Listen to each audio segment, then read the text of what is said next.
synon që të heqë edhe më tej këto masa në bazë të transferimit të rregullt të pushtetit në veri, kur të bëhet kjo, dhe të pas zgjedhjeve lokale masat kundër Kosovës, masat ndaj Kosovës. Nga muaji i këtij viti, Komisioni Evropian ka ndërmarrë hapat e parë që të heqë gradualisht këto masa. Hapat e ardhshëm mbeten të kushzuar me deeskalimin e qëndrueshëm në veri. Komisioni synon që të heqë edhe më tej këto masa në bazë të transferimit të rregullt të pushtetit në veri, kur të bëhet kjo, dhe të pas zgjedhjeve lokale dhe duhet deeskalimi të bëhet në mënyrë të qëndrueshme.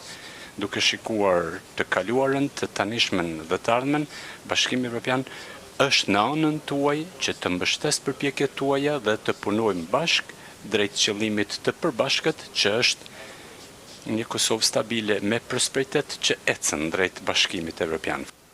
Unë jam Kosovë që nga 1 shtatori 2024 më kujtohet edhe koha kur kjo marrëveshje mes 27 vendeve anëtare është arritur për të marrë këto masa ndaj Kosovës, dhe kjo ishte për shkak të eskalimit në veri. Tani mendoj se është mënyrë krejtësisht logjike atë që sapo e thash më herët, për të jap fund kësaj historie.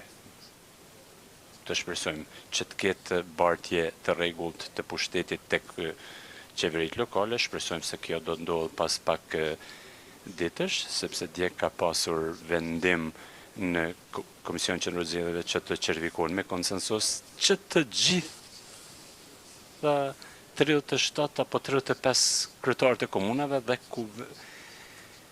edhe përbërja e kuvendeve komunale duhet të certifikohet në mënyrë që këta kryetarë komunash të betohen, të bëjnë betimin. Po, mund të themi se eskalimi do të i kalohet. Kjo është gjuha për cilën jemi dakorduar në mesin e komisionerëve në Bruksel, dhe po shpresojmë shumë se një gjë e tillë do të vazhdojë të bëhet në mënyrë që ne të veprojmë në përputhje me rrethana. Faleminderit.